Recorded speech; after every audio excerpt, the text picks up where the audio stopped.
3월 12일 수요일 사순절 특별 가정예배를 시작합니다. 찬송가 212장 겸손히 주를 섬길 때 1절과 4절을 부릅니다. 겸손히 주를 섬길 때 괴로운 일이 많으나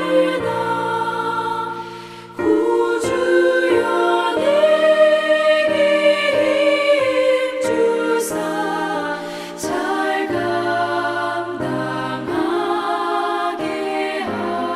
하소서. 장래의 영광 비추사 소망이 되게 하시며 구주와 함께 살면서 장평강 얻게 하소서.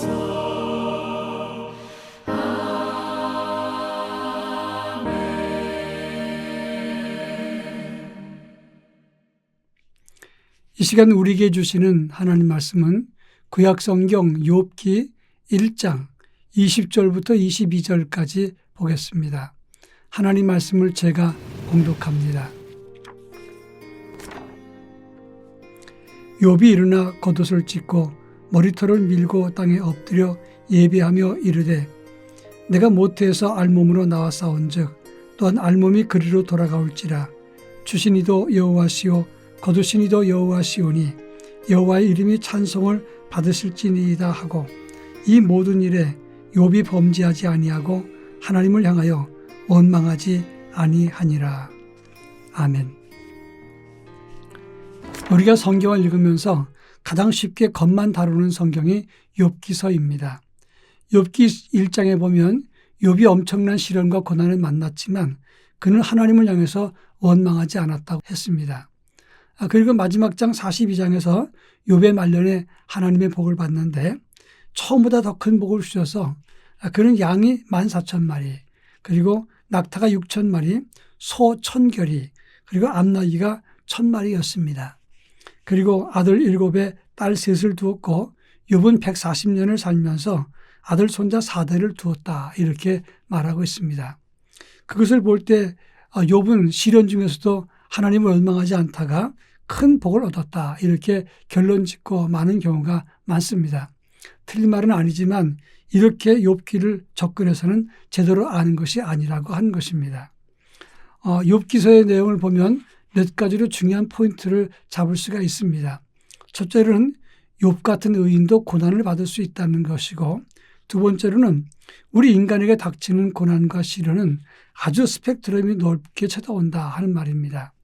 그런가 하면 의인 욥도 견딜 수가 없어서 하나님, 내가 하나님께 죄를 짓지 않았는데 왜 이런 시련을 많이 만나게 하십니까? 항변하는 것도 볼 수가 있습니다. 또 그런가 하면 이런 일 하나님이 옳으신 것입니까? 수없이 반문합니다. 이것은 신정론의 문제라고 하는데 하나님이 옳으신가 하는 주제를 다룬 것이 신정론입니다. 악인은 뻔뻔하게 잘 살기만 하는데 의인은 고난과 시련을 만나고 헐벗고 압제당하며 사는데 하나님이 과연 옳으신가 하는 질문이 되는 것입니다. 그런가 하면 욥이 시련을 만났을 때 가장 친구라도 도움이 되지 못했다는 것을 설명하고 있습니다. 다 자기 입장에서 고난 만난 사람을 해석하고 본다는 것을 말하는 것입니다. 또 이제 마지막으로 욥은 은연중에 자기의 무죄를 주장하다가 하나님 앞에서 자기 의를 드러내고 그런 눈으로 하나님이 행하신 것은 틀린 것 아닙니까? 이렇게 항변하는 경우를 볼 수 있습니다. 결국 욥기서를 잘 읽어보면 상당히 많은 인간의 고난 문제와 거기에 대한 반응, 인간의 본질과 인간의 모습을 설명하고 있는 것입니다. 결론적으로 인간은 아무리 의로워도 부끄러운 존재라는 것을 설명하는 것이 욥기서라고 말할 수가 있는 겁니다. 오늘 1장에서는 무엇을 교훈하는지를 함께 살펴보도록 하겠습니다. 먼저 의인 욥도 시련을 만난다고 하는 것입니다. 1절부터 19절까지 내용을 보면 욥이 시련을 만나는 것을 설명하고 있는데 1절부터 5절에서는 동방의 의인이었고 부자였던 욥을 소개합니다. 다복한 믿음의 사람이었고 그는 자녀들이 생일을 만났을 때 잔치를 크게 벌렸습니다. 그리고 잔치가 끝났을 때는 그들을 불러서 정결케 하고 각자의 이름으로 하나님께 번제를 드리면서 그들이 혹시 부지 중에 죄를 지은 것이 있다면 속지 않은 모습을 보였습니다. 한마디로 말하면 믿음도 있었고 그리고 아들 7에 딸 3, 다복한 가정도 있었습니다. 부유했고 가정 모두가 다 경건했고 화목했고 하나님을 경외하는 사람들이었다 한 것입니다. 그런데 그런 그에게 시련이 닥쳐온 것입니다. 그런가 하면 13절부터 19절까지 말씀을 보면 한순간에 시련이 닥쳐오는데 하루 만에 엄청난 사건을 만났습니다. 아랍 사람의 손에 소와 나귀를 빼앗기고 그것을 지키던 종들이 살해당했습니다. 양과 양치기는 번갯불에 직사를 했고 갈대아 사람이 습격을 해서 낙타를 빼앗고 종들을 죽였습니다. 그리고 태풍이 불어서 집이 무너져서 모든 자녀들이 몰살당했다고 하는 것입니다. 중요한 것은 어떻게 이런 일이 하루 동안에 일어나는가 하는 것입니다. 이것이 인생이라고 하는 것을 욥기는 설명합니다. 그래서 욥의 이름이 이욥이라고 하는 뜻인데 이 말은 미움받는다, 핍박받는다 그런 뜻이 있습니다. 인생은 누구나 예외 없이 욥처럼 다 고난을 받는 존재라는 것을 말하고 있는 것입니다. 우리는 좋은 일도 많지만 욥처럼 고난 속에 있는 존재라는 것을 우리가 충분히 기억해야 되는 것입니다.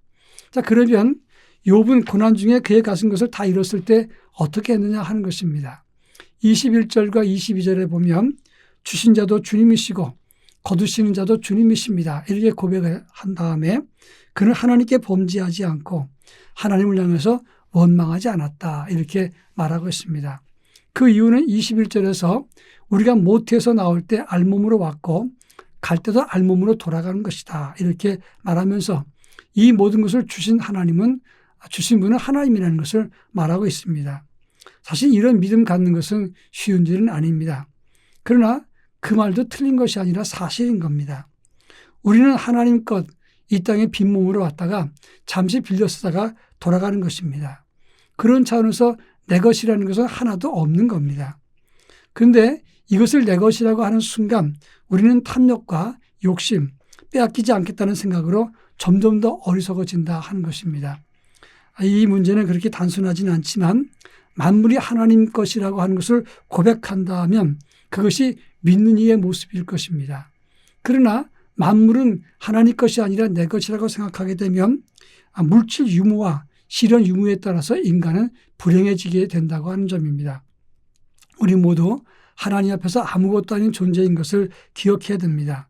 그리고 시련의 때를 만났을 때는 하나님 앞에 잠잠하고 하나님의 손길을 바라보고 주의 은총과 은혜를 구해야 된다 하는 것입니다.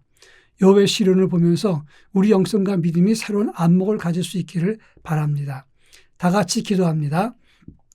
사랑 많으신 하나님 아버지, 하나님을 기억하게 하시고 어떤 일을 만나든지 우리는 하나님 손안에 있음을 고백하며 살아갈 수 있게 해 주옵소서. 물질 유무가 아니라 하나님으로 인해서 기뻐하고 만족한 삶을 누리게 하옵소서. 예수님의 이름으로 기도합니다. 아멘.